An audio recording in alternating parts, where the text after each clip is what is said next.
Voilà, chers amis, shalom à tous et à toutes, tous les enfants du Seigneur Jésus-Christ Nazareth, tous ceux qui vont certainement nous suivre, tous ceux qui vont certainement participer à ce programme, à cet enseignement.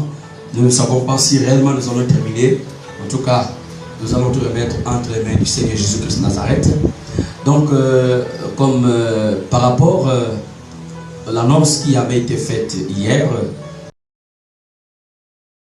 que nous devons poursuivre, c'est quelque chose d'important qui concerne le royaume de Dieu. Et c'est pour cela, chers amis, nous sommes là pour vous présenter notre invité sur cette chaîne Persévérance Télé, notre invité qui vient de Port-Gentil, qui est une ville économique du Gabon, pour tous ceux qui le suivent en étranger. Voilà. Donc, nous allons d'abord, avant d'entrer dans ce que nous allons faire ici par rapport à ce que Dieu va nous inspirer, nous allons commencer par la prière au nom puissant de Jésus-Christ. Éternel notre Dieu, notre Père, nous venons encore ce matin pour que tu nous donnes la capacité, que tu nous donnes la révélation, parce que sans toi, nous ne pouvons absolument rien. Seigneur, je prie pour mon frère et ma soeur qui certainement qui sera à l'écoute, qui va suivre cet enseignement, que tu touches, que tu disposes son âme, son esprit. Seigneur, nous voulons que tu te manifestes encore une fois davantage. Nous voulons que tu nous aides à comprendre les mystères cachés de la parole de Dieu. S'il te plaît, ô Éternel des armées. Seigneur, aide-nous à réaliser, à comprendre l'importance de ton royaume. Parce qu'une fois, tu disais aux disciples, à tous ceux qui étaient toujours autour de toi, que le royaume vient à peine de descendre sur vous. Mais à un moment donné, tout ce qui était autour de toi, Seigneur, n'ont pas su comprendre, n'ont pas saisi la révélation que le royaume dont il s'agissait, c'était la grâce que tu apportais, c'était la vie, c'était une vie de sainteté, de sanctification, au nom puissant de Jésus-Christ de Nazareth. Père Céleste, merci. Merci pour ton amour, pour ta présence. Également, nous venons te demander pardon. Pardonne-nous, pardonne nos péchés, nos fautes, nos transgressions. Et délivre-nous, Père Céleste. Et que toute la gloire et l'honneur te soient donnés au nom puissant de Jésus-Christ de Nazareth. Amen. Shalom encore, mes frères et sœurs. Shalom. Je vais vous présenter notre invité du jour, Pasteur Ananias. Shalom, Pasteur Ananias. Shalom, Pasteur. Est-ce que vous pouvez, voilà, vous présenter? Shalom, peuple de Dieu. Shalom, shalom à tous les frères et sœurs bien-aimés dans le Seigneur. Je suis le révérend Ananias. Je suis du ministère de l'enseignement de la parole programme de Dieu pour le salut des nations, la communauté de l'île Port-Gentil. Et je suis en fait avec le pasteur Étienne, et nous nous connaissons depuis des temps. Et avec lui, nous partageons la même parole, la même doctrine. Et en voyage à Libreville, j'ai profité de venir le rencontrer et discuter avec lui de la parole. Et puis, comme nous sommes dans la même dispensation, nous célébrons nos cultes d'action de grâce le jour du sabbat, comme l'Éternel l'avait demandé et recommandé. Alors, je suis venu hier ici, participer à la prière, et Dieu a mis sur la table de mon cœur de présenter un enseignement, une parole qui concerne toute l'Église du Seigneur, tout le corps de Christ, afin de l'édifier. Et ce matin, comme nous l'avons dit hier, nous avons pris rendez-vous avec tous nos frères et nos soeurs qui nous suivent à travers le monde entier, que nous devions être ici aujourd'hui à partir de 10h du Gabon, et bien nous sommes là pour ça. Et je vous bénis tous au nom du Seigneur Jésus-Christ. Que le Seigneur circoncis vos oreilles pour que vous puissiez écouter et comprendre ce qui sera proclamé ici. Que toute la gloire revienne à notre Dieu. Tout à fait, tout à fait. Et je vais juste dire à mes frères et sœurs qui sont câblés, je vous en supplie, partagez le direct, partagez, parce que il arrive des fois où parfois la Bible déclare que si nous avons reçu gratuitement, pourquoi alors nous ne devons pas aussi distribuer, c'est-à-dire donner le privilège, l'opportunité aussi à d'autres personnes de bénéficier de cette grâce que nous avons reçue. Donc, vraiment, ça doit nous donner la capacité de comprendre.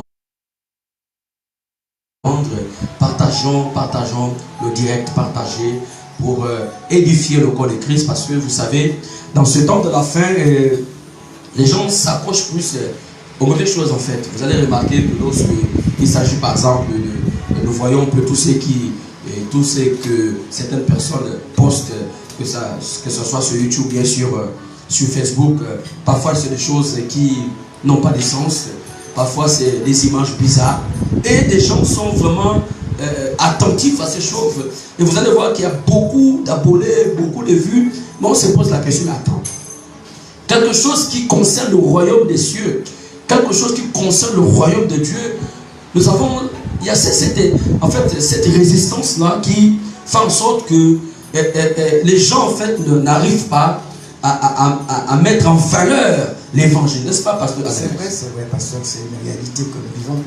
Mais nous pouvons reconnaître que nous sommes dans le temps de la fin. Et généralement, ce que nous voyons, c'est l'œuvre de l'ennemi. Il veut amener plusieurs en enfer avec lui. Alors il faut donc détourner leur intelligence et les amener à vivre ce qui n'est pas conforme à la volonté de Dieu. Et en fait, de négliger ce qui est essentiel pour prendre ce qui est illusoire. Et l'illusoire ne nous amène nulle part si ce n'est en enfer, à la mort éternelle. Donc, ces choses, nous devons les comprendre comme ça. Parce qu'aujourd'hui, l'ennemi travaille. Il travaille parce que nous nous approchons de la fin des temps. Alors, il travaille. Il ne s'arrête pas. Il cherche par tous les moyens à amener plusieurs avec lui dans les temps de souffle de feu pour l'éternité. C'est pourquoi nous voyons toutes ces choses. Mais pour ceux qui ont été appelés, ceux que le Seigneur a choisis et qu'il a acquis par son sacrifice, nous devons rester connectés à lui. Nous devons rester attachés à sa parole. Et nous devons toujours garder cette espérance de son avènement, parce qu'il revient bientôt.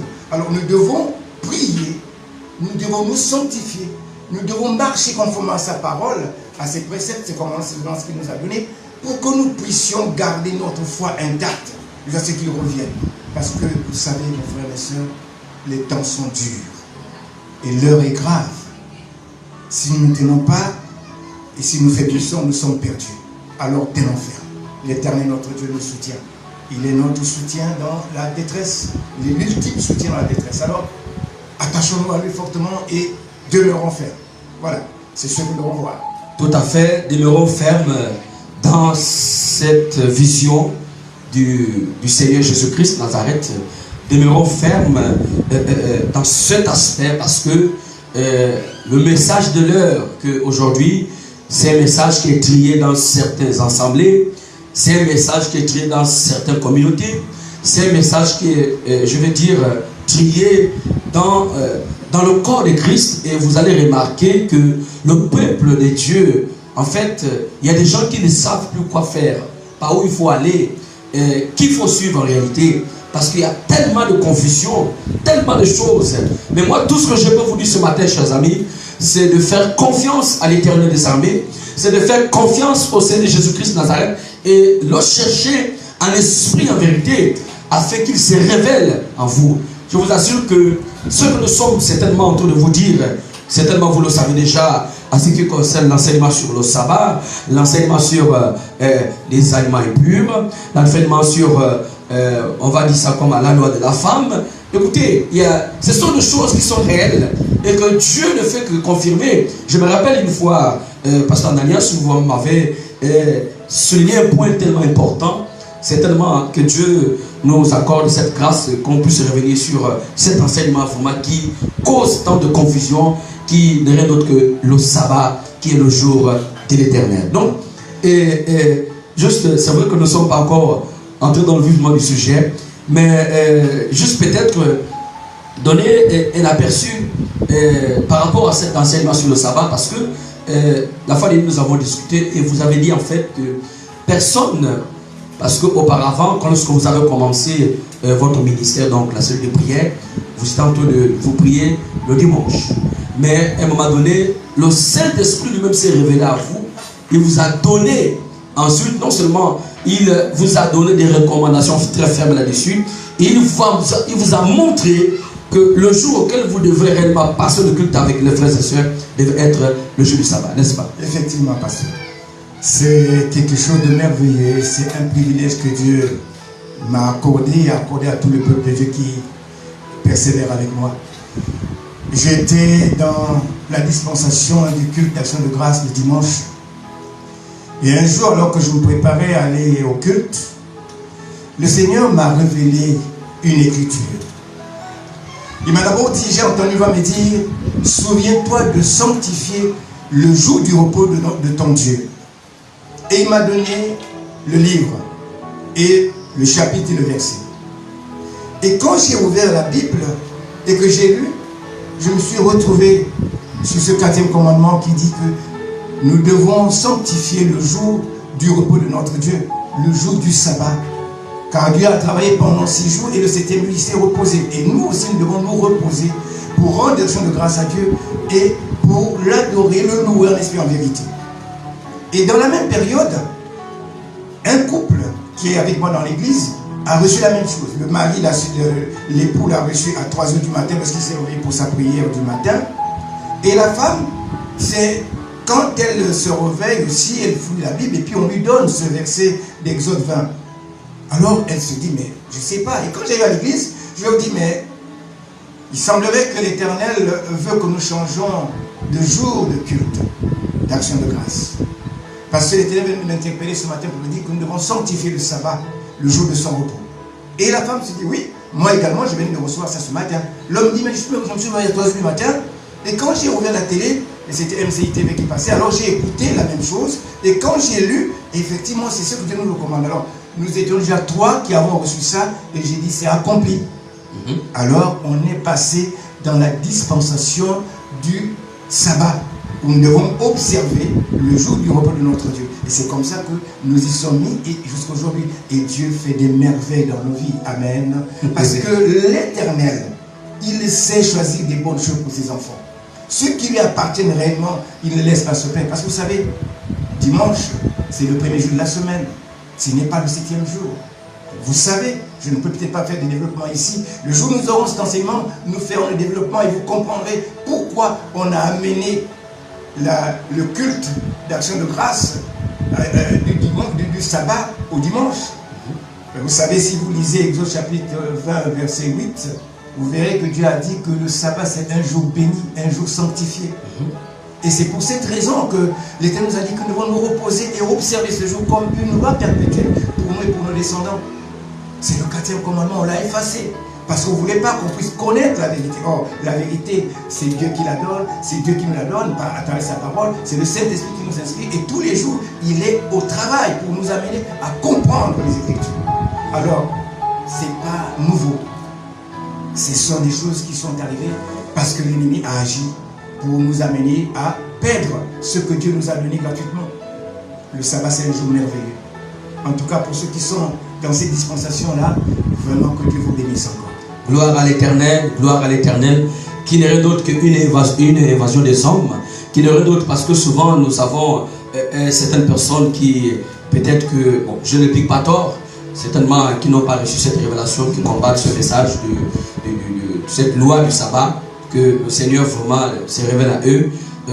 Nous sommes là, c'est pour partager, pour continuer à suivre ce que le Seigneur nous a dit. Donc, vous voyez que c'est le pasteur, le révérend Ananias a reçu ces jours-là, il a reçu cette loi et le Seigneur a ordonné à participer, à revenir sur les traces de tout ce que Dieu avait tracé. Donc c'est pour vous amener à comprendre, mes frères et sœurs, c'est que c'est pas un homme qui a écrit cela en fait. Ce n'est pas un homme et c'est la parole de Dieu. Et en réalité, revenons aux écrits, revenons à la révélation afin que le Saint-Esprit vraiment se manifeste encore une fois de plus. Donc c'était juste une parenthèse parce que nous avons aussi votre témoignage. Certainement par la grâce du Seigneur, on va certainement...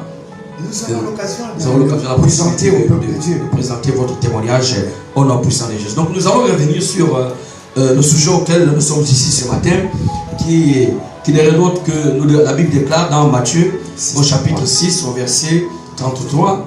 que cherchez premièrement le royaume des cieux et la justice de Dieu, et toutes les choses vous seront données par-dessus. Révérend Ananias, qu'est-ce que cela veut dire? Bien, c'est en fait une injonction que le Seigneur nous a faite.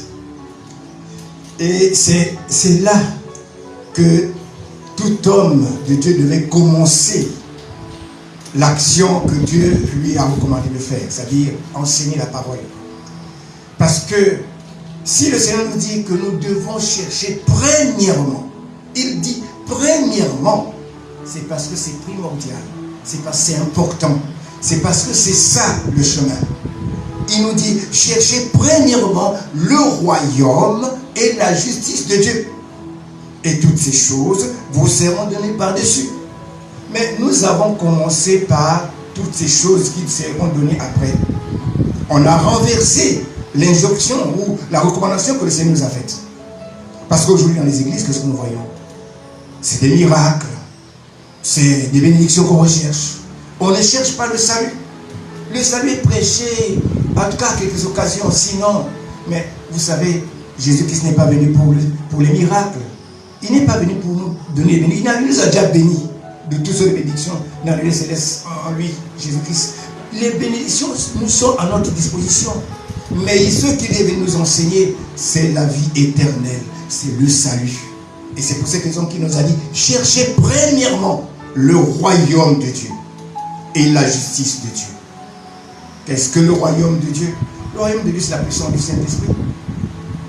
C'est la vie éternelle. C'est le salut. Dieu nous dit, cherchez premièrement cela. Quand vous avez la puissance du Saint-Esprit, vous pouvez dominer dans ce monde.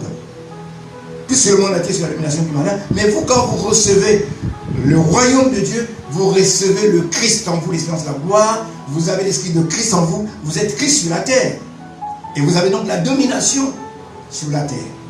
Et l'ennemi vous craindra parce que vous avez Dieu en vous. Vous êtes Dieu en fait sur la terre pour Satan. Et vous avez la capacité de dominer. Mais on a renversé ces écritures-là pour dire, cherchons d'abord les bénédictions, cherchons les miracles, cherchons les voyages, les mariages, tout ce qui est bénédiction. Ce n'est pas cela qu'il nous a appelés. Je suis désolé. Dieu nous a appelés au salut, à la vie éternelle. Il nous a appelés à la repentance et à la sanctification. Il nous a appelés pour être ceux-là qui vont constituer son royaume.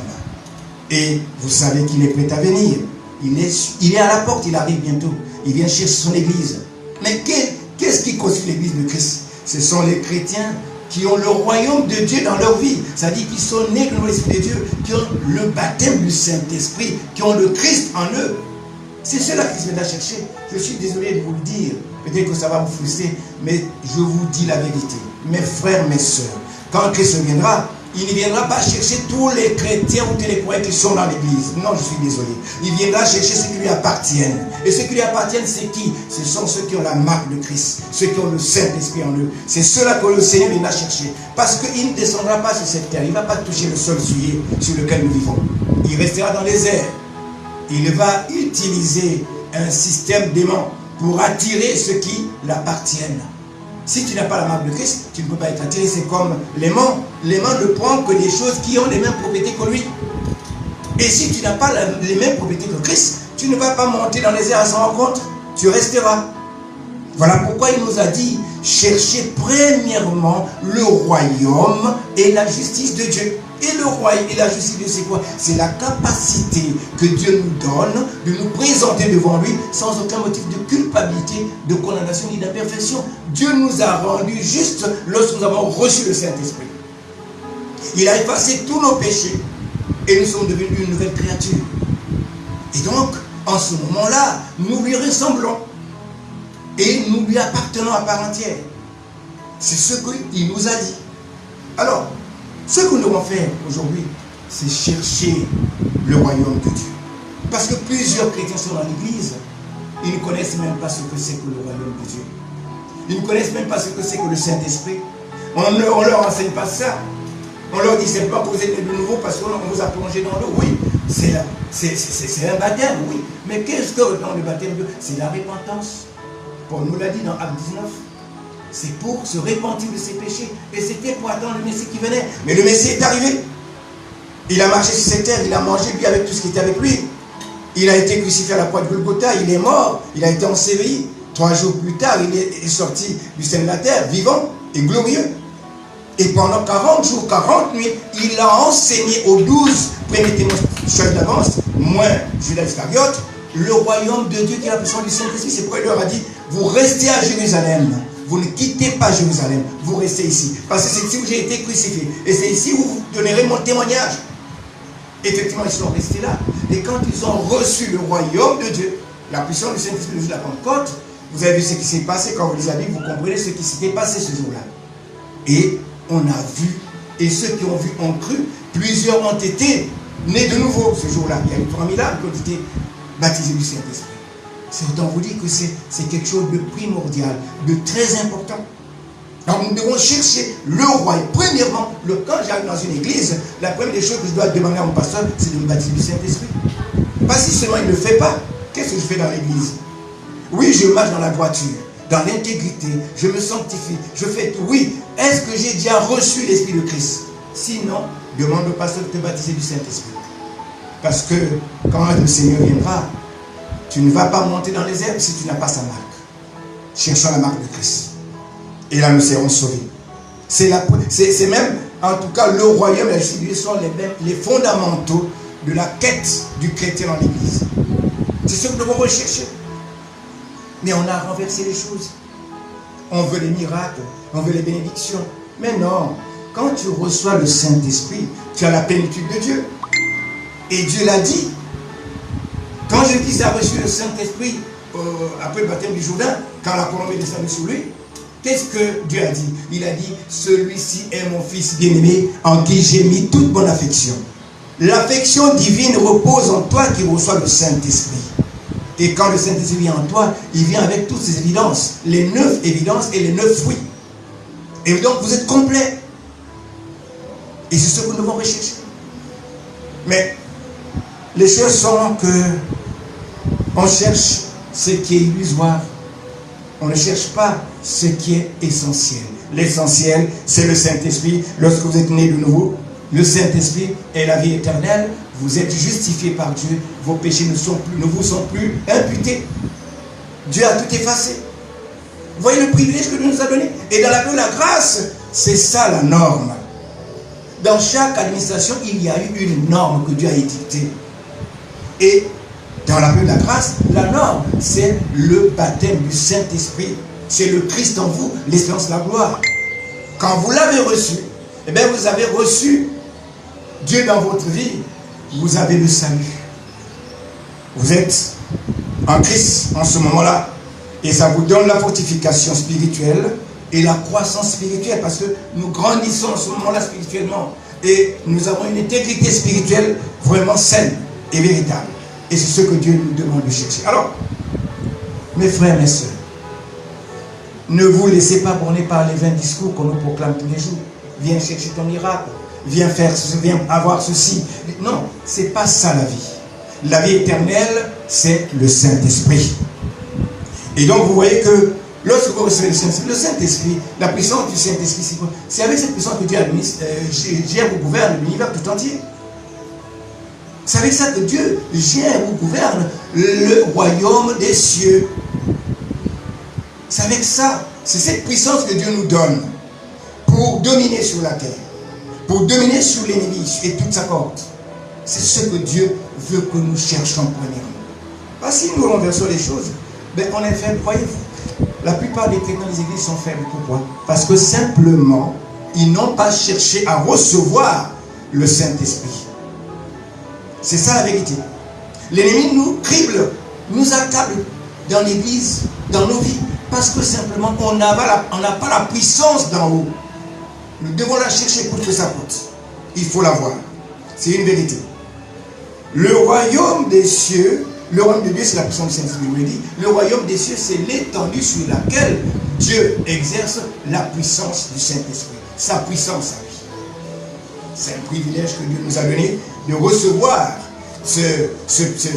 le Saint-Esprit et d'être appelé enfant du. Parce que quand vous avez l'Esprit de Christ, Vous êtes enfant de Dieu, un bien-aimé de l'Éternel, un agapetos de Dieu.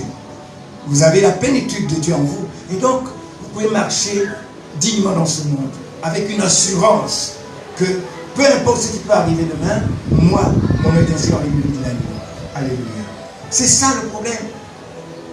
C'est ce qu'on doit chercher. Alors on va lire une écriture dans le livre de 1 Corinthiens chapitre 2 versets 1 à 5. Allons dans 1 Corinthiens chapitre 2. 1 Corinthiens chapitre 2 versets 1 à 5. Il est écrit au verset 1. Pour moi, frère, lorsque je suis allé chez vous, ce n'est pas avec une supériorité de langage ou de sagesse que je suis allé vous annoncer le témoignage de Dieu. Car je n'ai pas eu la pensée de savoir parmi vous une autre chose que Jésus-Christ et Jésus-Christ crucifié. Moi-même, j'étais auprès de vous dans un état de faiblesse et de crainte et de grand tremblement. Et ma parole et ma prédication ne reposaient pas sur les discours persuasifs de la sagesse, mais sur une démonstration d'esprit et de puissance, afin que votre foi soit fondée non sur la sagesse des hommes, mais sur la puissance de Dieu. Et la puissance de Dieu, c'est le Saint-Esprit. Et oui, Paul nous prêche le royaume de Dieu, la puissance du Saint-Esprit. Vous verrez que dans la plupart des écrits de Paul, c'est de ça qu'il parle. Celui qui a reçu ce privilège de dévoiler le mystère caché. Et il nous l'a enseigné clairement. Mais plusieurs trouvent que non, les écrits de Paul sont difficiles à comprendre. Non, ils sont simples. C'est la manière de traduire et de comprendre les écrits de Paul. Oui, j'ai eu le témoignage de ma soeur ici, qui a demandé au Seigneur de lui faire rencontrer l'apôtre Paul, afin qu'il lui demande pourquoi ces écrits sont trop difficiles à comprendre. Mais quand elle s'est retrouvée devant l'apôtre Paul, l'apôtre lui a dit non, mes écrits sont simples, ils sont écrits dans un langage simple et compréhensible, accessible à tous. Mais ce sont ceux qui traduisent, ou ceux qui proclament, qui compliquent ces écritures. Mais c'est simple, il nous parle du royaume de Dieu, de la puissance du Saint-Esprit. C'est ce qu'il nous enseigne. Et oui, alors nous devons donc nous attacher à ces enseignements-là qui nous amènent au salut, à la vie éternelle. Cherche premièrement le royaume de Dieu et la justice de Dieu. La justice de Dieu, c'est la capacité que Dieu nous donne de nous présenter devant lui sans aucun motif de culpabilité, de condamnation ni d'imperfection. C'est donc un droit de filiation. Dieu nous justifie en ce moment-là quand nous recevons le Saint-Esprit. Il nous rend juste devant lui. Et vous savez que dans le livre de Romains chapitre 8, on nous a dit qu'il n'y a plus de condamnation pour ceux qui sont en Jésus-Christ. Mais être en Jésus-Christ, c'est d'abord recevoir l'Esprit de Christ. J'ai cru en Jésus, j'ai reçu l'Esprit de Christ. Croire est égal à recevoir. Donc, nous devons chercher le Saint-Esprit. Parce que c'est le gage du salut. Si on n'a pas, on est perdu. C'est la vérité. On va encore lire une écriture de Paul dans le livre de 1 Thessaloniciens chapitre 1. 1 Thessaloniciens chapitre 1, on va lire le verset 5. Il est écrit au verset 5 de 1 Thessaloniciens. Notre évangile ne vous a pas été prêché en parole seulement, mais avec une puissance, avec l'Esprit Saint et avec une pleine persuasion, car vous n'ignorez pas que nous nous sommes montrés ainsi parmi vous à cause de vous. C'est avec la puissance du Saint-Esprit que Paul a prêché l'évangile de Christ. Et c'est cette puissance qui a fait qu'il y ait beaucoup de miracles, des prodiges et beaucoup de ceux qui ont été sauvés. Et aujourd'hui, on a abandonné toutes ces choses. On préfère prêcher les prouesses de l'Ancien Testament. On préfère nous parler des évangiles. Oui, c'est la parole de Dieu. Mais nous cherchons premièrement le royaume et la justice de Dieu. Et toutes ces choses qu'on nous enseigne viendront par-dessus tout. C'est ce que Dieu veut. Dieu n'est pas compliqué. Dieu a facilité les choses pour tous. Il a envoyé son Fils mourir à la croix pour qu'il paye le prix de notre rédemption. Et il l'a fait. Il a accompli la mission. Sur la croix de Golgotha, Jésus-Christ a dit, tout est accompli. Il a accompli sa mission. Et c'était à nous de prendre la relève et de continuer parce qu'il nous a donné ce qu'il avait accompli. C'était pour nous qu'il a fait les morts à la croix pour nous. Et donc, ce qu'il avait accompli à la croix, c'était pour nous. Alors nous devions maintenant nous approprier ce qu'il nous a donné à la croix du Golgotha. Et ce qu'il nous a donné, c'est la vie éternelle. C'est le Saint-Esprit. à travers le baptême de la régénération et du renouvellement du Saint-Esprit. C'est ce que nous devons rechercher. Parce que si seulement nous n'avons pas cela, je vous assure, mes chers frères, mes chères sœurs, nous sommes justes, c'est vrai, parce que nous marchons à droite devant Dieu, dans la sainteté de la sanctification, c'est vrai, mais n'ignorez pas que dans le livre d'Ézéchiel, on nous dit que la justice du juste ne se fera pas au jour de sa transgression. Tu es juste devant Dieu, mais le jour que tu pêches, tu perds ta justice. Or, si tu as le Saint-Esprit en toi, tu as le royaume de Dieu en toi, tu ne perds pas ton élection, tu ne perds pas ton salut. Parce que Dieu t'a déjà justifié. Il a scellé en toi son esprit. Tu es devenu une nouvelle créature pour Dieu. Et tu es un Christ sur la terre. Alors il ne peut plus te condamner. Mais oh, si tu es injuste, simple, ben, le péché, lorsqu'il t'atteint, il te fait perdre ta justice. Et tu es mort pour aller en enfer. Alors nous devons éviter cela. Je ne peux pas rester dans une église, persévérer pour l'œuvre du Seigneur et aller en enfer. Non. Je dois chercher ce qui va me donner l'élection pour la vie éternelle. Le Saint-Esprit, à travers le baptême qui nous a été donné, c'est ce que nous devons faire. C'est un grand privilège que Dieu nous a accordé. Parce que nous donner le Christ, c'est un grand privilège. Lorsque nous l'avons, on est tranquille. Les choses du monde ne nous concernent plus. On n'a plus peur de la mort. Parce que là, on a vaincu la mort. La mort ne nous touchera plus jamais. Oui, c'est vrai que l'ennemi va toujours nous cribler tous les jours. Il va faire tout ce qu'il voudra. Mais Dieu nous protégera toujours. Il nous gardera toujours. Vous savez, j'ai eu des problèmes en 2020. Et c'est de cette maisonnée que Dieu m'a donné la réponse. J'ai été frappé par quelqu'un qui voulait me tuer. Il a rassemblé un certain nombre de sorciers pour m'abattre. Alors nous sommes retrouvés au tribunal pour une affaire sociale. Et là-bas, il m'a criblé d'une flèche. Et quand je suis rentré chez moi, je suis tombé malade. Et j'ai souffert pendant 2 jours. J'ai appelé le pasteur Étienne pour lui dire: pasteur, je suis dans une difficulté. Je suis malade, je ne sais pas qu'est-ce qui s'est passé, mais prie pour moi. Il a prié, il a intercédé, le Seigneur leur a révélé ici que j'ai été attaqué par quelqu'un. Et le Seigneur leur a dit: non, mais si j'ai laissé passer les choses, c'est parce que simplement Ananias avait abandonné ce que tu lui avais demandé de faire. Plus avec le corona, on avait fermé toutes les églises. Et il me dit que tu te répandes et tu vas reprendre ta santé. Je me suis simplement repenti et je suis là devant vous. Le sorcier a été dans la honte aujourd'hui. Il n'arrive même pas à me regarder. Mais c'est parce que j'avais la puissance d'en haut en moi, sinon je serais mort. Pourquoi Dieu m'a sauvé? C'est parce que j'étais son fils bien-aimé. C'est parce que je faisais partie de son peuple. Je suis de sa race. Toi aussi, cherche à être de la race de l'Éternel. En recevant Christ dans ta vie. En recevant le Saint-Esprit qui est le garde du salut. C'est ce que Dieu veut que nous fassions. Parce que si seulement nous n'avons pas le Christ en nous, nous n'allons pas participer à l'enlèvement. Je suis désolé de vous le dire. C'est vrai que plusieurs vont me dire: mais celui-là c'est un fou, il revient d'où? Oui, je suis de Dieu. Et Dieu m'a recommandé de venir vous dire, vous donner ce message. Parce que nous sommes à la fin des temps. Nous sommes à la... C'est fini là. La grâce va bientôt prendre fin. Et ça, chacun doit le comprendre. Chaque chrétien doit comprendre que la grâce est en train de prendre fin. Et d'ici là, on entrera dans une autre administration qui est l'administration de l'Apocalypse. Et ce serait compliqué. Mais le Seigneur aura déjà enlevé son peuple. Ceux qui lui appartiennent seront déjà partis. Ils ne seront plus là. Et oui, parce qu'il revient bientôt. Et quand il reviendra, il ne va pas chercher ceux qui disent Seigneur, Seigneur, non, ou qui font le miracle. Ce n'est pas eux que Jésus qui va chercher. Il viendra chercher ceux qui lui appartiennent. Alors, faites attention mes frères. Faites attention. Eh oui, le royaume de Dieu, c'est le salut, c'est la vie éternelle. C'est un don gratuit de Dieu. Tu n'as pas payé. Même si aujourd'hui quelqu'un dit pour te dire il faut que tu lui payes de l'argent. C'est un voleur, c'est un bandit. Dieu nous l'a donné gratuitement. C'est une faveur divine, non méritée. C'est une grâce. Dieu l'a mis à notre disposition.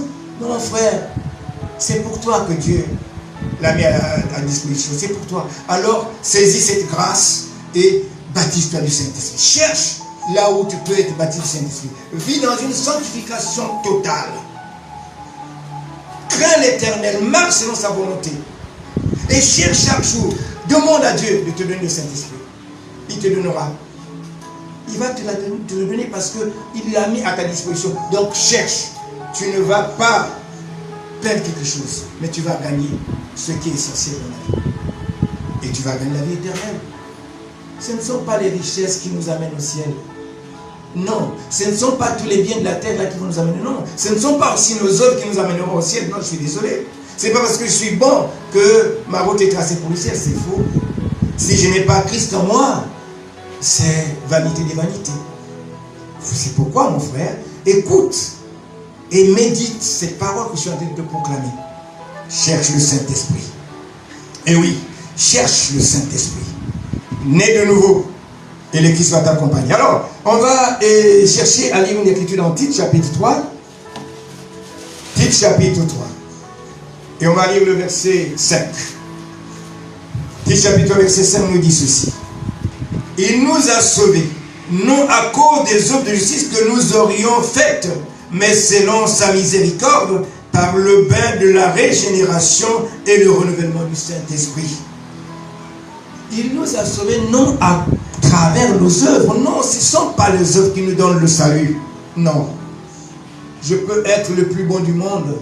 Je peux donner toute ma richesse à tous les pauvres du monde. Ce n'est pas ce qui va me donner le salut. Dans un peu de la grâce, ce ne sont plus les œuvres. Non, je suis désolé. C'est le baptême de la régénération et du renouvellement du Saint-Esprit qui nous donne la vie éternelle, le salut. Donc cherchons cela ardemment. Cherchons à tout prix à naître de nouveau. L'eau ne nous fait pas naître de nouveau. Le baptême d'eau ne nous fait pas naître de nouveau. Il nous amène à la repentance. Nous nous repentons de nos péchés. Et nous attendons que nous soyons baptisés du Saint-Esprit. Mais Dieu a enseigné par Jésus-Christ à ses apôtres comment baptiser du Saint-Esprit. Nous avons vu dans le livre des Actes des Apôtres, Actes chapitre 10, Pierre a baptisé toute sa famille et tous ses amis. Dans Acte 19, Paul a baptisé les Éphésiens, les 12 Éphésiens qu'il a pris à Éphèse. Mais pourtant, ils étaient baptisés d'eau. Ils ont dit à Paul que nous sommes baptisés d'eau. Parce que le docteur Paul les avait baptisés d'eau. Mais ils n'avaient pas le Saint-Esprit. Ils n'avaient même pas entendu parler du Saint-Esprit. Mais c'est Paul qui leur révèle le mystère caché.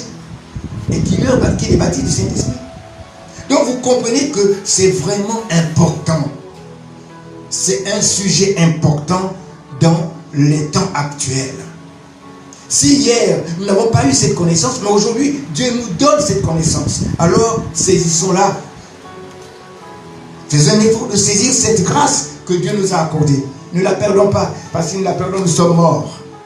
Si nous perdons cette grâce, nous sommes morts. Parce qu'après, il n'y a plus de rachat. Le rachat est déjà passé. Jésus-Christ a déjà payé le prix. Il ne reviendra plus pour faire la même chose. Non, il l'a déjà fait, il l'a accompli. Alors c'est à nous de faire notre part. La repentance et le baptême du Saint-Esprit sont deux choses différentes. C'est deux choses différentes. Je me répands de mes péchés. Je demande pardon à Dieu pour toutes les fautes que j'ai commises. C'est normal. Mais je dois chercher à naître de nouveau. Je dois chercher à recevoir ce que le Père a promis, ce que le Seigneur Jésus-Christ nous a enseigné. Il nous l'a annoncé quand il est venu.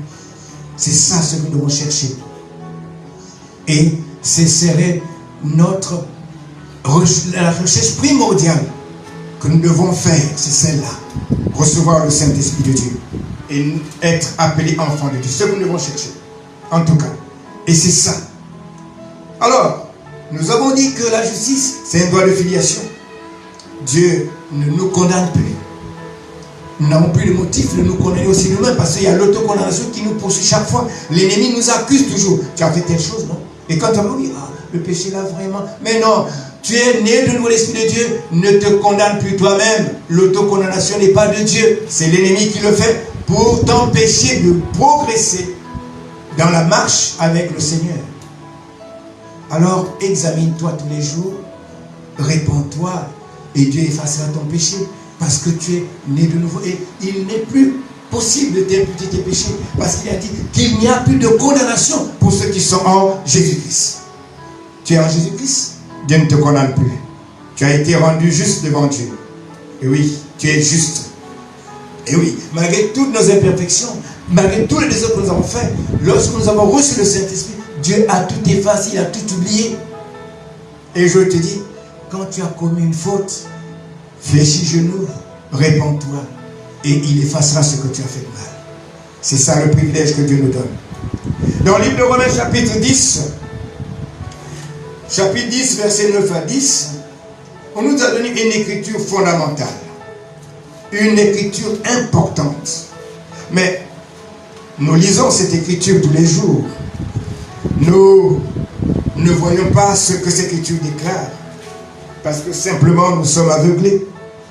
Romains chapitre 10, on va lire le verset 9. Il est écrit verset 9. Si tu confesses de ta bouche le Seigneur Jésus, et si tu crois dans ton cœur que Dieu l'a ressuscité des morts, tu seras sauvé.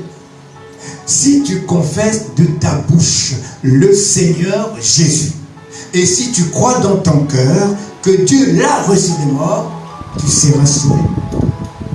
Mais nous avons confessé Jésus. Nous avons cru en Jésus-Christ. Mais pourquoi sommes-nous encore de simples justes, pas des justes parfaits? Parce qu'on n'a pas encore reçu l'Esprit de Christ. On n'a pas encore reçu le royaume de Dieu. Nous sommes juste devant Dieu. Nous marchons dans la droiture devant Dieu. Mais on n'a pas encore été scellés du Saint-Esprit. Voilà pourquoi nous sommes dans des difficultés énormes.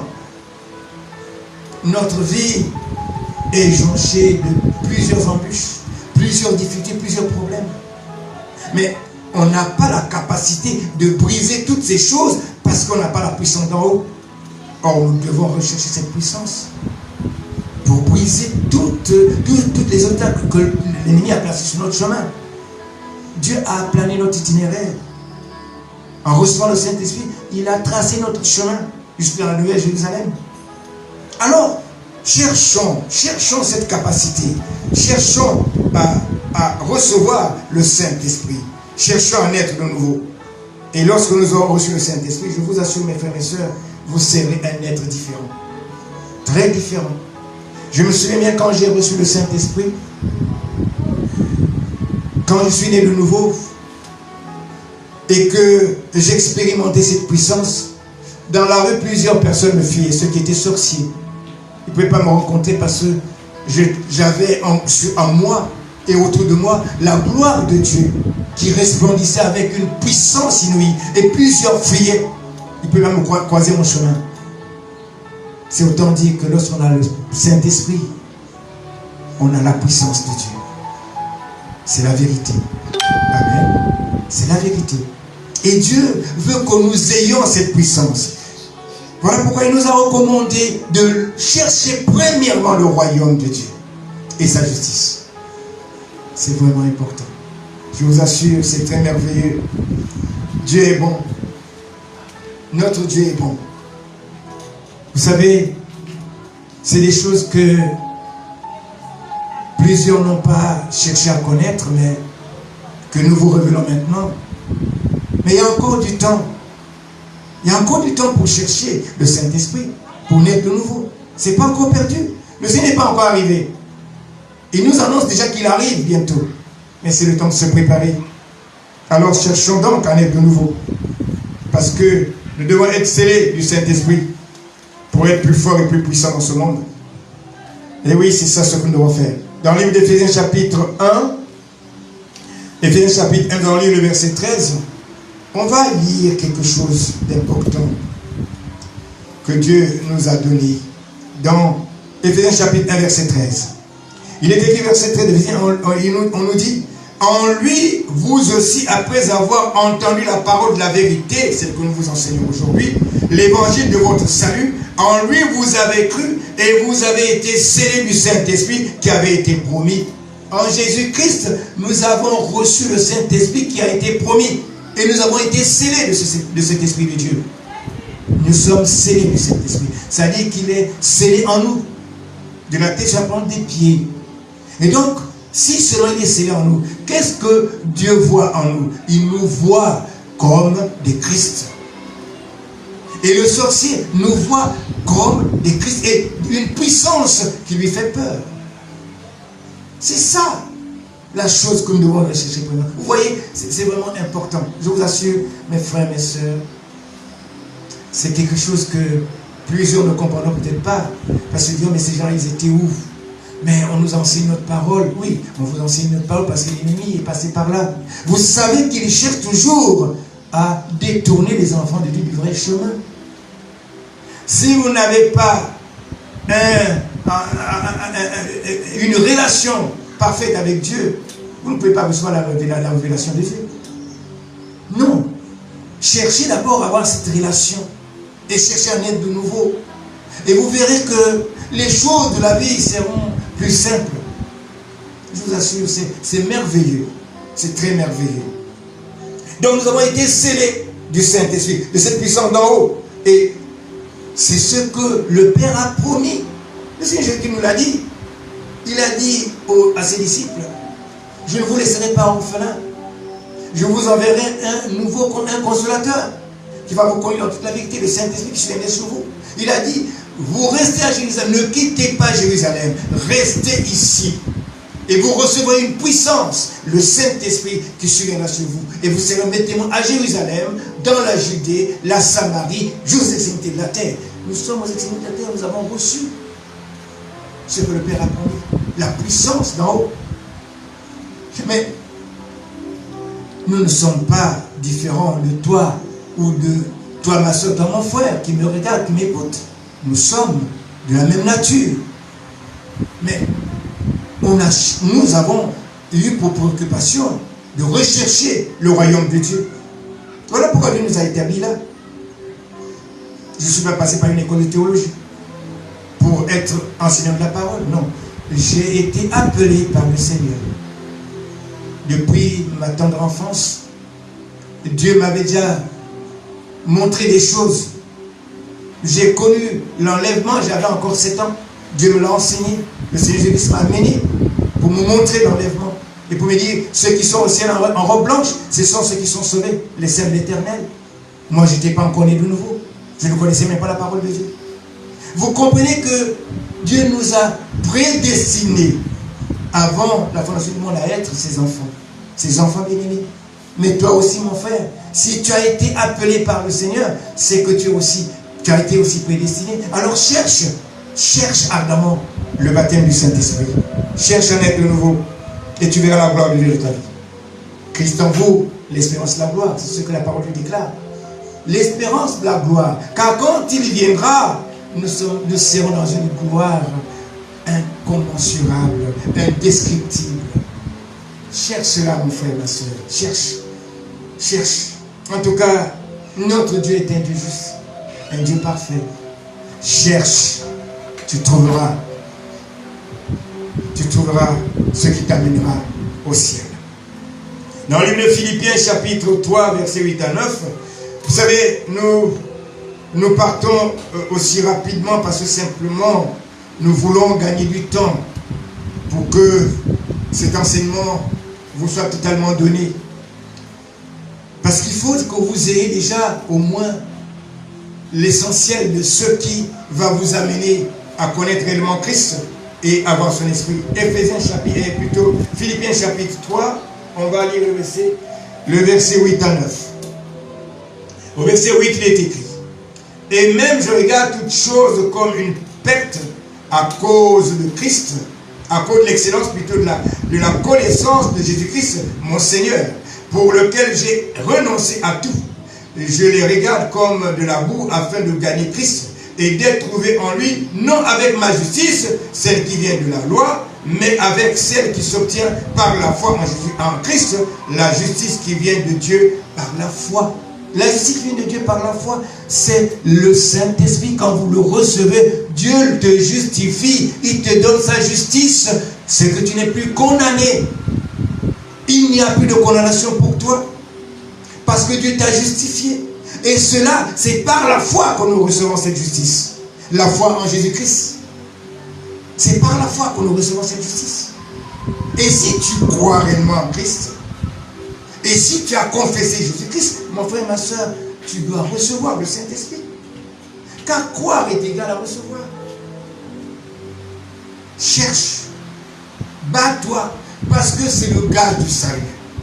Il faut te battre. Ne te laisse pas faire. C'est vrai que l'ennemi nous a toujours empêchés de suivre Christ et de marcher conformément à sa parole. Et nous amène à pécher pour que nous puissions fausser notre communion avec Dieu. Mais si nous persévérons, que nous résistons, nous pourrons parvenir à obtenir ce que Dieu a promis pour nous. C'est la vérité. En tout cas, nous devons nous battre. J'ai cru en Jésus-Christ. J'ai reçu l'Esprit de Christ. Croire est égal à recevoir. Croire en Christ, c'est recevoir le Christ dans sa vie. Lorsque nous croyons, nous recevons l'objet de notre croyance. Et ça, c'est une vérité. Il y a des gens qui ont cru, mais qui n'ont pas reçu. Pourquoi? Parce que simplement, on ne leur a pas enseigné cela. Nous voyons dans Actes chapitre 19, les Éphésiens qui ont cru en Jésus-Christ, qui ont été baptisés d'eau par le docteur Apollos, mais qui n'ont pas reçu le Saint-Esprit. Pourquoi? Parce qu'on ne leur a pas enseigné cela. Lisons Actes chapitre 19, versets 1 à 7.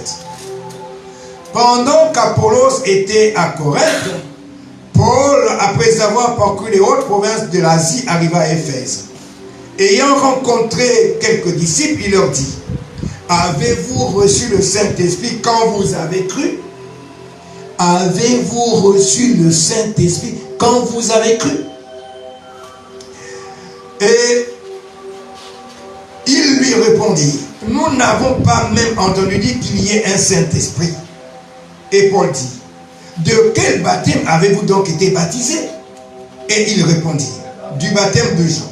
Alors Paul dit: Jean a baptisé du baptême de repentance, disant au peuple de croire en celui qui venait après lui, c'est-à-dire en Jésus. Sur ces paroles, ils furent baptisés au nom du Seigneur Jésus. Lorsque Paul leur eut imposé les mains, le Saint-Esprit vint sur eux et ils parlaient en langue et prophétisaient. Ils étaient en tout environ 12 hommes. Qu'est-ce que Paul nous révèle ici? Il nous révèle que le baptême d'eau, c'est le baptême de la repentance. Et qu'après avoir fait sa repentance, on devait recevoir le Saint-Esprit. On devait être baptisé du Saint-Esprit, du baptême de la régénération et du renouvellement du Saint-Esprit. Mais on ne l'a pas fait, on ne le fait pas toujours. On nous baptise, donc on nous dit restez là et attendez, parce que le Seigneur va vous baptiser. Mais pour que le Seigneur vienne te baptiser, tu dois avoir une vie digne, une vie de repentance, une vie de sanctification totale et complète. Une vie qui glorifie Dieu. Sinon, le Saint-Esprit ne peut pas venir sur toi. Mais si tu t'es sanctifié, tu vis dans une sainteté, tu vis dans la droiture et la justice de Dieu, pourquoi Dieu te reviserait-il son esprit? Mais lorsque tu as cru en Jésus-Christ, on ne t'a pas enseigné cela. Mais maintenant que je t'enseigne ça, tu es injuste devant Dieu. Tu marches la droiture devant Dieu, tu es juste devant Dieu. Alors, Dieu te dit, maintenant cherche le royaume de Dieu pour compléter sa justice dans ta vie. C'est ce que tu dois rechercher. Les Éphésiens, ils n'avaient jamais reçu le Saint-Esprit. Pourtant, ils étaient baptisés d'eau. Mais quand Paul arrive, il sait qu'il y a des disciples qui sont à Éphèse. Il les rencontre, il discute avec eux. Il lui révèle que non, nous n'avons pas reçu le Saint-Esprit, nous n'avons même pas entendu parler du Saint-Esprit. Parce que le docteur Apollos ne connaissait pas le baptême du Saint-Esprit. Et c'est ce qui a fait que eux, ils n'aient pas reçu le Saint-Esprit. Alors, ils ont été baptisés par Paul. Il y a des gens qui baptisent du Saint-Esprit. Eh oui. Dans ce ministère, il y a le baptême du Saint-Esprit. On enseigne ce baptême. Et les gens reçoivent, ils sont nés de nouveau. Donc faites un effort de parvenir à cela. Parce qu'on a encore un peu de temps avant l'avènement du Seigneur. On peut donc se battre pour avoir le baptême du Saint-Esprit. Vous voyez que la question de Paul était une question pertinente. Une question réelle. Dans toute l'église du Seigneur aujourd'hui, cette question est toujours là. De quel baptême avez-vous donc été baptisé? C'est cette question que le Seigneur pose tous les jours à ceux qui sont dans les églises. Est-ce que vous avez reçu le Saint-Esprit que j'ai envoyé pour vous? Non, Seigneur. Mais pourquoi? Parce qu'on ne nous a pas enseigné. Ah. Alors, mets-toi dans la dispensation de Christ et reçois le Saint-Esprit. Cherche le royaume de Dieu et sa justice. Et Dieu va t'amener dans les sommets. Il va t'amener dans la Nouvelle Jérusalem. C'est là-bas ta cité, c'est là-bas ta ville, c'est là-bas ta patrie. Parce que quand moi j'ai cru en Christ, ce n'est pas pour que je reste sur la terre ou que j'aille en enfer. Non, c'est pour que j'entre dans la Nouvelle Jérusalem et que je puisse demeurer éternellement avec mon Dieu. Vivre dans une félicité qu'on ne peut pas décrire. C'est ça le problème, mon frère et ma soeur. Donc, lève-toi, prends courage, cherche à recevoir l'Esprit de Christ. Et oui, vous savez, quand les Éphésiens sont nés de nouveau, quand Paul les a baptisés, ils ont parlé en différentes langues et ils ont prophétisé. Ils ont eu une évidence, l'évidence de la Pentecôte. Ils ont parlé en langue et ils ont prophétisé. Il y a des gens qui me disent, quand ils me disent, non, je suis né de nouveau de l'Esprit de Dieu, mais tu es né de l'Esprit de Dieu, oui. Est-ce que tu as une évidence de la Pentecôte en toi? Non, en tout cas, on m'a dit que, mais même si je parle par langue, je suis né de nouveau, c'est vrai. Mais les 12 premiers témoins d'avance ont reçu l'évidence. Hein. C'était une preuve qu'ils venaient de recevoir l'Esprit de Christ. Et ceux qui étaient à Jérusalem ce jour-là les entendaient parler dans leur langue maternelle. Et aujourd'hui, l'ennemi a mis des langues, des fausses langues. Et les gens parlent de Shabababa, Shababato, Toto, c'est pas une langue. La langue, elle est intelligible. Elle est articulée. Et c'est ça ce que nous devons rechercher. Si tout que nous, il y a quelque chose qui ne marche pas, en tout cas, instruis le Seigneur. Il va te révéler ce que tu dois faire. C'est une vérité.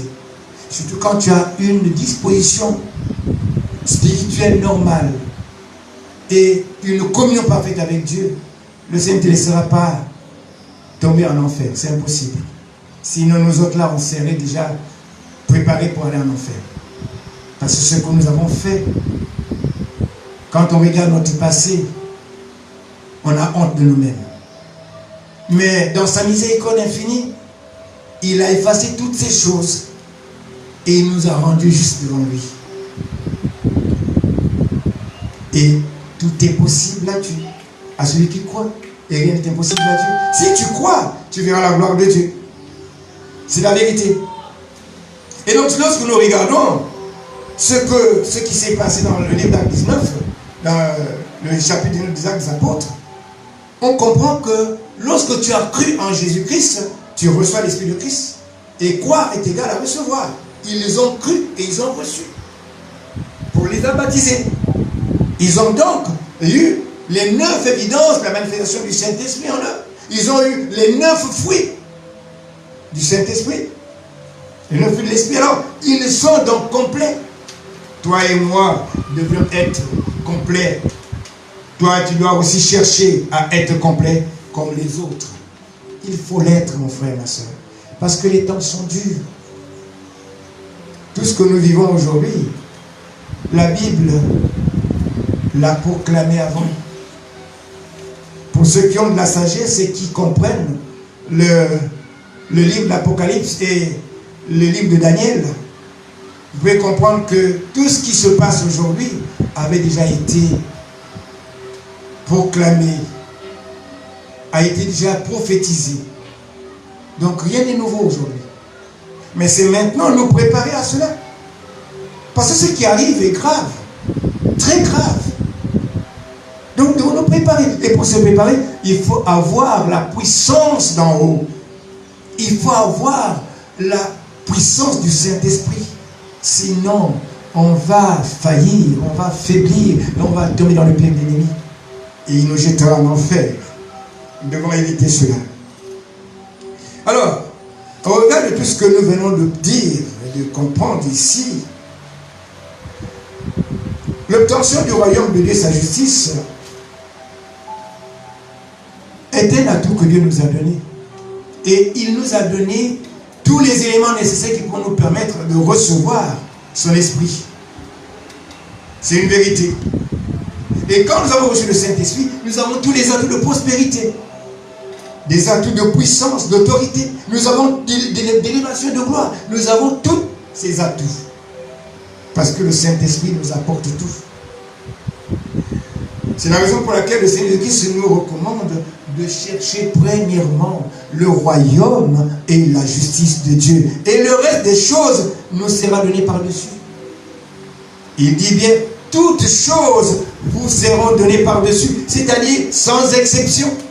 Toutes choses. Vous comprenez que rien ne nous est refusé. Toutes choses vous seront données par-dessus. Alors, vous voyez que c'est un grand privilège que Dieu nous a donné, qu'il a mis à notre disposition. C'est un grand privilège. Mais que plusieurs ne cherchent pas, parce qu'ils se confortent d'être dans une église et de dire, moi je suis dans une église, je ne peux pas quitter mon assemblée. Moi j'étais dans une grande assemblée internationale. Mais ce n'était pas une église de Dieu. Le Seigneur m'a dit, sors de là. C'est pas là-bas ta place, je ne suis pas dedans, je ne suis pas là, sors. Et je suis sorti. Et plusieurs sont embrigadés comme ça, ils sont restés cloués dans ces garages. Ils ne peuvent pas sortir parce que je suis dans mon assemblée, je suis bien là-bas, mon pasteur prêche bien, c'est bien. Le discours, ce n'est pas ce qui sauve. Ce n'est pas parce que je connais toute la Bible que je suis sauvé, hein? Non, je suis désolé. C'est parce que je peux te réciter tous les versets bibliques de Genèse à Apocalypse que je suis sauvé. Je suis désolé, mon frère, ma soeur. Non. C'est ce que Dieu m'a révélé qui m'amène au salut. Et ce qui m'a révélé, c'est le royaume de Dieu et sa justice. C'est ce qui m'a révélé. Et c'est ce que je dois enseigner aux autres. C'est ce que je dois dire aux autres. Je dois les préparer dans la sanctification, dans la repentance, dans une marche équilibrée. C'est ce que je dois faire. Je ne peux pas te dire, mon frère, viens prier avec moi parce que Dieu te donnera ceci, cela. Jamais cette parole ne sortira de ma bouche. Je te dirai simplement, cherche le royaume et la justice de Dieu. Et tout ce que tu demandes à Dieu, là, il te le donnera. Tu auras toutes ces choses, sans exception. Parce que quand tu reçois le Saint-Esprit, rien ne va te manquer. Je ne te dis pas que tu seras riche. Tu seras sinon, je ne te dis pas ça. Mais Dieu pourvoira à tous tes besoins. Parce qu'il ne te laissera jamais mourir de faim. Ou encore dans une incapacité d'avoir quelque chose dont tu as besoin. Il ne te laissera jamais dans cette situation-là. Il va te délivrer de toutes tes situations. C'est pourquoi je te dis, mon frère, cherche le royaume et la justice de Dieu. Et toutes ces choses te seront données. Vous savez que nous manquons parfois de sagesse. Mais Dieu nous a recommandé, dans le livre de Jacques, de demander la sagesse à Dieu. Et nous allons lire dans le livre de Jacques, chapitre 1, à partir du verset 5 à 8. Jacques, chapitre 1, verset 5 à 8. Qu'est-ce que Dieu nous dit? Il nous dit au verset 5. Si quelqu'un d'entre vous manque de sagesse, qu'il la demande à Dieu, qui donne à tous simplement et sans reproche, et elle lui sera donnée. Mais qu'il la demande avec foi, sans douter, car celui qui doute est semblable au flot de la mer, agité par le vent et poussé de côté et d'autre. Qu'un tel homme ne s'imagine pas qu'il recevra quelque chose du Seigneur. C'est un homme irrésolu, inconstant dans toutes ses voies. Mais tu demandes quelque chose à Dieu, tu as le doute dans ton cœur. Tu as les peut-être. Ah, peut-être que, ah, mais en tout cas, c'est dans Dieu, ça Dieu ne peut pas donner. Ah, le doute est un grain de sable dans le mécanisme de la foi.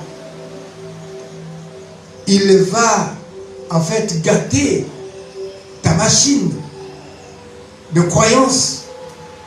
Donc, évite le doute. Crois simplement. Tu as besoin de sagesse? Demande à Dieu. Tu as besoin de bénédiction. Demande à Dieu. Qu'est-ce que tu veux? Demande à Dieu qui donne ça gratuitement et simplement. Demande à Dieu. Mais demande avec foi. Avec la foi. Parce que si seulement tu n'as pas la foi, tu ne recevras rien de Dieu. C'est ce que Jacques nous dit. Qu'un tel homme ne peut prétendre recevoir quoi que ce soit de Dieu. C'est un homme irrésolu et inconstant. Il est un homme avec des doutes, il ne peut rien recevoir. Mais moi, quand j'ai cru, mais c'est avec une croyance réelle. C'est pas une croyance avec une foi qui chancelle. Non, j'ai manifesté. Bah, vous savez, lorsque je cherchais à naître de nouveau, je ne dormais pas. Parce que quand j'ai été baptisé du Saint-Esprit, c'est même pas un pasteur qui m'a baptisé du Saint-Esprit. Hein. Non, c'est un homme qui était dans sa maison, mais qui avait la parole de Dieu. Et il m'a appelé pendant près de 3 ans, il m'a rappelé, mais tu es dans une grande église, viens, je vais t'enseigner la parole de Dieu. Je dis, tu n'as pas d'église, tu n'es pas pasteur, je ne peux pas venir te voir. Mais c'est quelqu'un que tu as envoyé pour me dire, ce que tu refusais là, c'était la vie éternelle, il faut partir. Et quand je suis allé là-bas, le premier jour, j'ai versé des larmes abondantes, j'ai pleuré. Parce que je me dis, mais je suis dans la mort là où je suis. Alors que la vie était dans une maisonnée, dans un salon. Et c'est là-bas où j'ai trouvé la vie. Et quand je suis né de nouveau, je vous assure, j'ai un témoignage quand je le proclame, les gens me disent, non, c'est pas vrai, mais c'est la vérité. J'étais serviteur dans une église et j'étais logé par l'église. J'habitais à l'église, mais ma maison, ma chambre était sous le bureau du pasteur responsable de l'église. Quand j'ai fait ma prière de 3 h du matin, le matin, le pasteur responsable n'entre pas dans son bureau. Et il a fini par me chasser, me dire, il faut le sortir de la maison. Et je sais qu'il y a des gens qui me suivent en ce moment qui connaissent cette histoire. Et moi, je lui ai dit, non, je ne peux pas sortir maintenant. Je peux pas. Comment pouvez-vous me demander de sortir maintenant? Et oui, je vais trouver la maison où? Je vais loger ma famille où? Mais j'avais une note que m'avait laissé l'évêque de cette église qui m'a amené dans cette église qui m'a dit, non, si on te sort de la maison, tu as 3 mois pour chercher ta maison. J'ai cherché ma maison, je suis parti. J'ai compris que la puissance du Saint-Esprit n'a pas d'égal sur la terre. Amen. Il n'y a pas d'égal. C'est la puissance d'en haut. C'est Dieu lui-même qui se manifeste dans nos vies.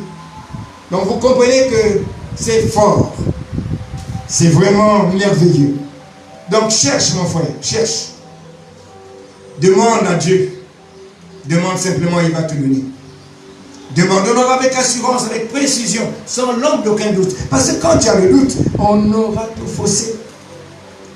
Si notre foi est énergique, dynamique, extensible comme le dynamisme qui est dans le grain de sénévé, mon frère, ma soeur, tu vas arracher les sycomores pour les jeter dans la mer.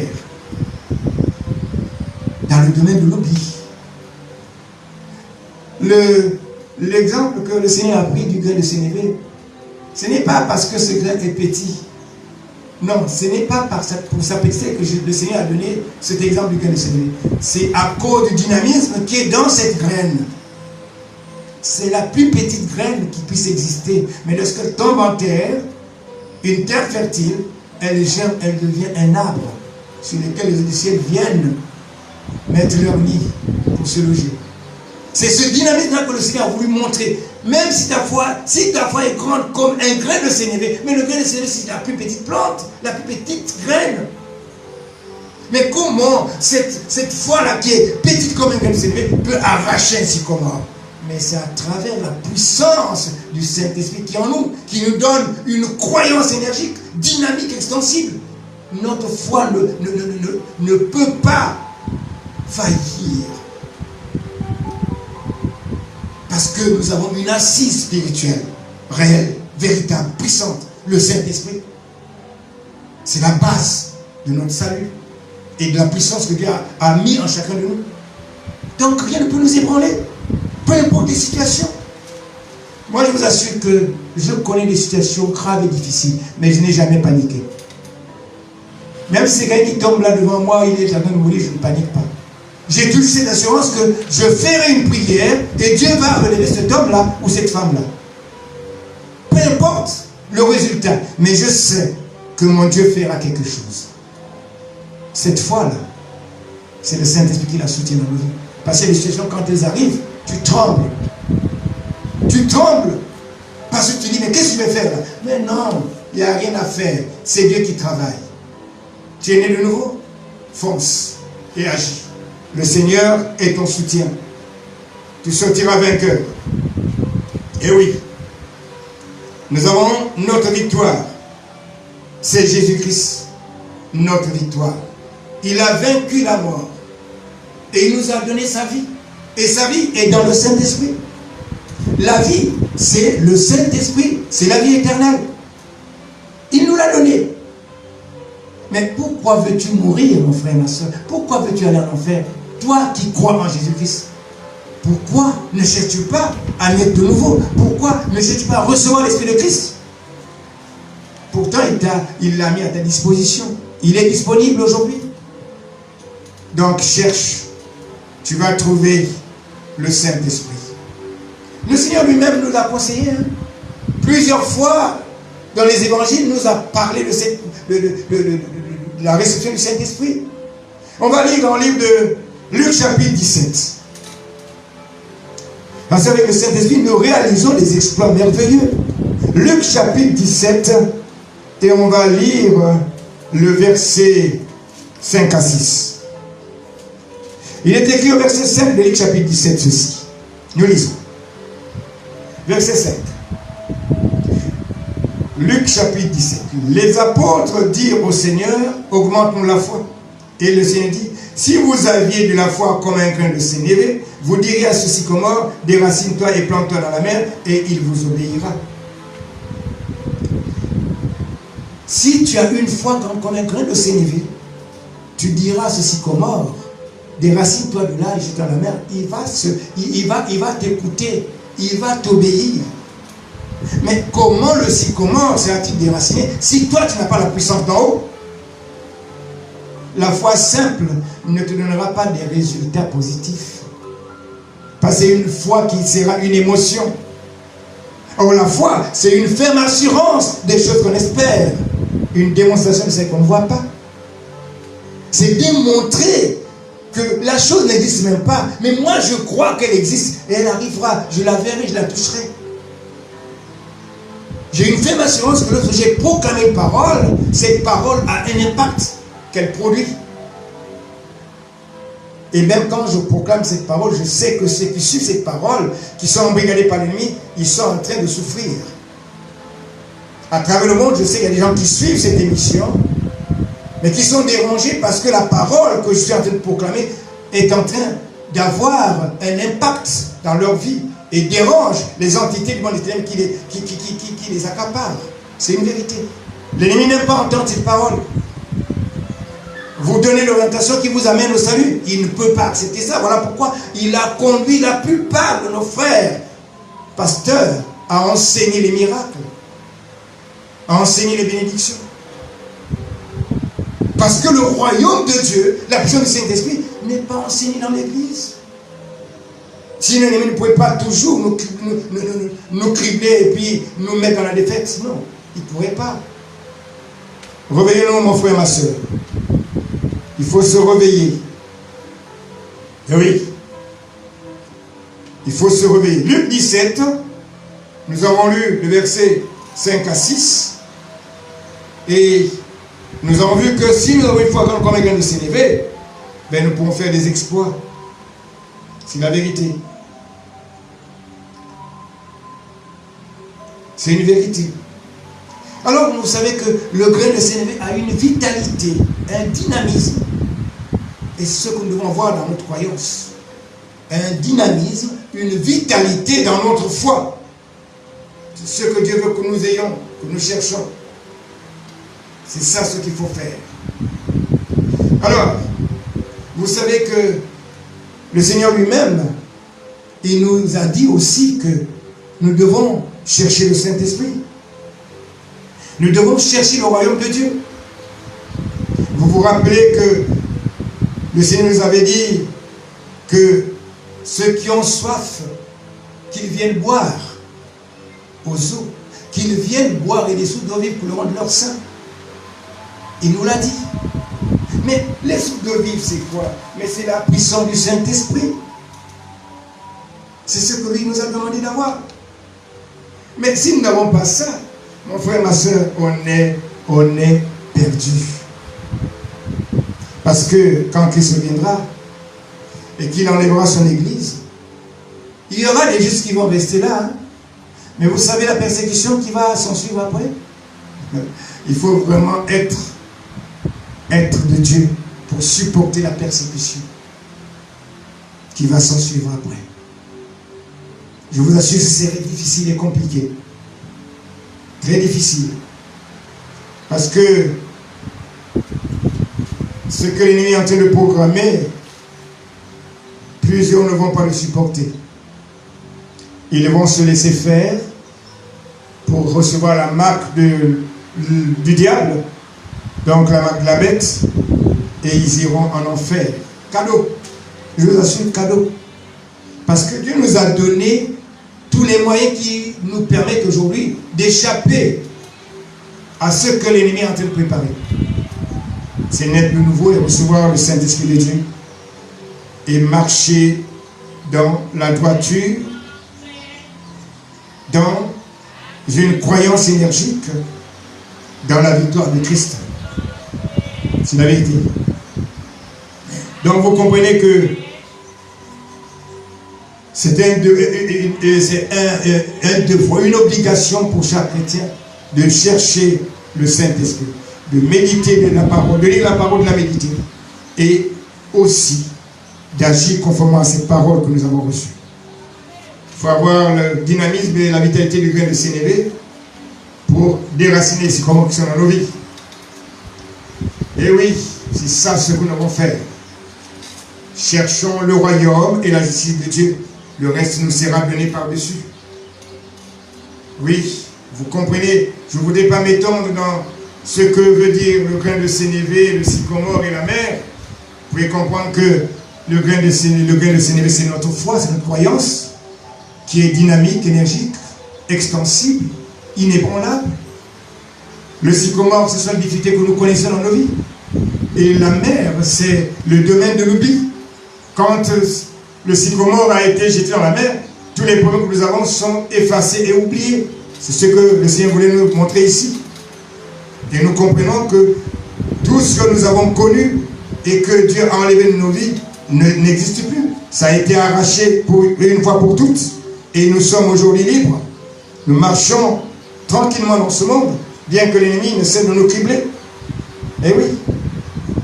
Et vous savez que Dieu parle dans d'une manière, dans d'une autre. Et lorsque Dieu nous parle, il nous fait des révélations. Vous savez, vous vous rappelez de Salomon. Lorsque le Seigneur lui est apparu, il lui a parlé en songe. Et il lui a demandé ce qu'il voulait. Mais vous savez ce que Salomon a choisi? Il n'a pas choisi les richesses. Il n'a pas choisi de détruire ses ennemis. Mais il a cherché quoi? La sagesse. La parole manifestée de Dieu. Et quand il a demandé la sagesse, Dieu lui a fait quoi? Il a dit, mais comme tu n'as pas demandé toutes ces choses du monde, mais je te donne encore toutes les richesses. Et il est devenu le plus riche de la terre. Mais nous allons à l'église pour chercher d'abord les bénédictions. On ne cherche pas d'abord la sagesse de Dieu. Voilà pourquoi on est passé à côté de la plaque. On est passé à côté de ce qui était essentiel. Parce qu'il fallait d'abord que nous cherchions le Saint-Esprit, le royaume de Dieu, la puissance d'en haut et la justice de Dieu. Et ensuite on pourrait chercher ou demander les autres choses. Mais non, on est allé avec des intentions malveillantes devant le Seigneur. Tout ce que je voudrais, c'est être béni, c'est être marié, c'est faire des voyages, c'est avoir du travail, c'est ceci, cela. C'est ce qui nous a amenés premièrement à l'église. C'est parce qu'on souffrait. On était peut-être malade. Et on a dit, pour trouver une solution, je suis passé par toutes les médecines, il n'y a pas de solution. Je suis passé par les féticheurs autres, les sorciers. En tout cas, je vais maintenant à Dieu. Et quand tu arrives, qu'est-ce que tu recherches? Ce que tu viens de, ce que tu demandes. La guérison, par exemple. Des bénédictions. Mais tu ignores et tu oublies que l'essentiel n'est pas dans ces choses. L'essentiel est dans le baptême, la régénération et du renouvellement du Saint-Esprit.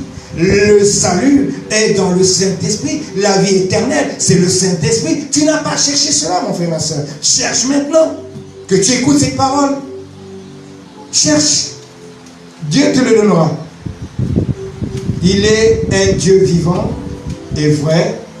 Et il est celui qui dit la vérité. Il n'y a point de mensonge en lui. Tout ce qu'il dit est vérité. Nous devons donc chercher le baptême du Saint-Esprit. Nous devons naître de nouveau. Avoir le Christ en vous, l'espérance de la gloire. Cherchons. Faisons comme Salomon qui a demandé à Dieu, non pas les richesses du monde, mais la sagesse. Et Dieu lui a donné toutes les choses par-dessus. Et oui, faisons cela. Jacques, dans le livre de Jacques, chapitre 4, verset 8, on nous demande souvent, nous demandons souvent des choses à Dieu pour satisfaire nos passions charnelles. Et quand on va à l'église, ce n'est pas pour chercher réellement Dieu, mais c'est pour chercher les bénédictions. Ce n'est pas pour chercher le salut, mais c'est pour avoir la gloire du monde. Non, mon frère, tu t'es trompé. Ce n'est pas à cela que Dieu t'a appelé. Dieu t'a appelé à servir à l'autre sa gloire. Il t'a appelé pour que tu sois un fils, une fille bien-aimée de Dieu. Il t'a appelé pour le salut, pour la vie éternelle. Jésus-Christ n'a pas payé le prix en vain. Non, il n'est pas venu mourir à la croix pour les miracles. Il n'est pas venu mourir à la croix pour te donner des bénédictions. Non, il est mort à la croix pour ton salut, pour ta vie éternelle. Pourquoi mourrais-tu, mon frère, ma soeur? Pourquoi accepterais-tu d'aller en enfer? Mais tu l'acceptes volontiers toi-même parce que tu n'as pas cherché ce qui t'a demandé premièrement. C'était le royaume de Dieu, la puissance d'en haut et sa justice. Tu ne l'as pas fait. Mais maintenant que je t'ai parlé de cela, ce n'est plus caché, c'est ouvert. Même si à l'église on ne t'a pas parlé de cela, mais au moins aujourd'hui, Dieu te donne la possibilité et l'opportunité de connaître qu'il y a ce que Dieu a dit, de chercher premièrement le royaume et la justice de Dieu. Et le reste sera donné après.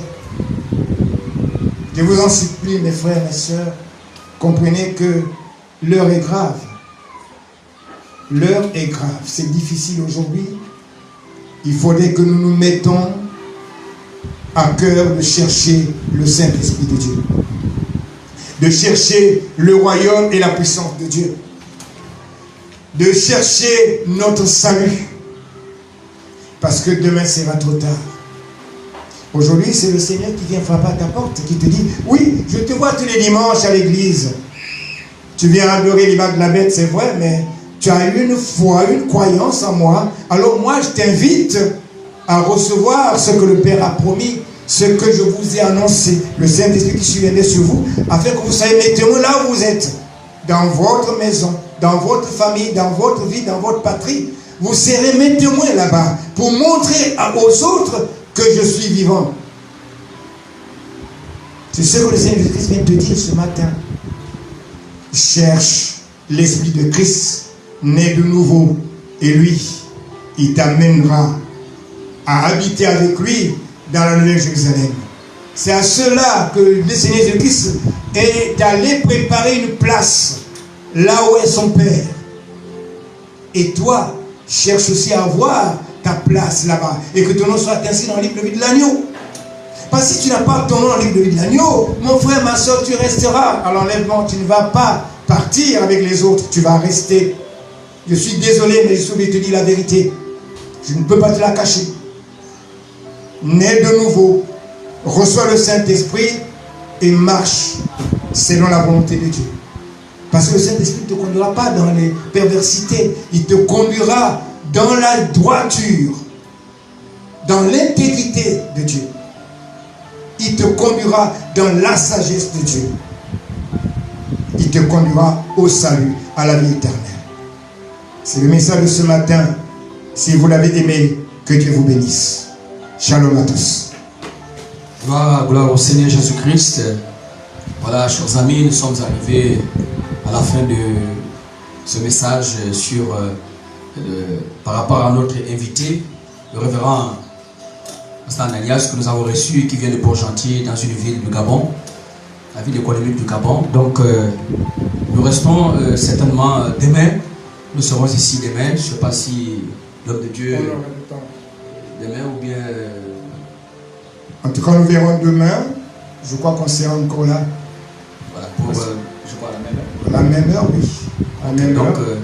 Demain, à la même heure, l'homme de Dieu sera là pour cette fois-ci, qu'il va vous donner expliquer son parcours, les difficultés qu'il a eu à traverser, tout ce qu'il a subi avant d'embrasser le message de la sainteté, de la sanctification. Donc, je vous invite vraiment à être là et à être connecté sur Facebook Télé. Donc, c'est pour vous amener à comprendre que c'est très important, Persévérance Télé, que vous soyez là à la même heure, 10h, heure du Gabon, et certainement Belgique, Paris, dans notre pays, c'est 11h. Voilà. Donc, s'il y a eu des questions, ou vous avez certainement des réponses, des questions à comprendre, je ne sais pas si vous avez certainement compris ce que l'homme de Dieu a dit. S'il y a eu des questions où vous n'avez pas bien compris, vous pouvez juste nous appeler à ces numéros certainement nous allons certainement vous communiquer cela. Homme de Dieu, si tu pourras aussi donner ton contact, il n'y a pas de souci. Oui, je peux me contacter au 062 29 29 93 avec précédé 241. Voilà, donc il est en ce moment il est dans une ville économique du Gabon à Port-Gentil.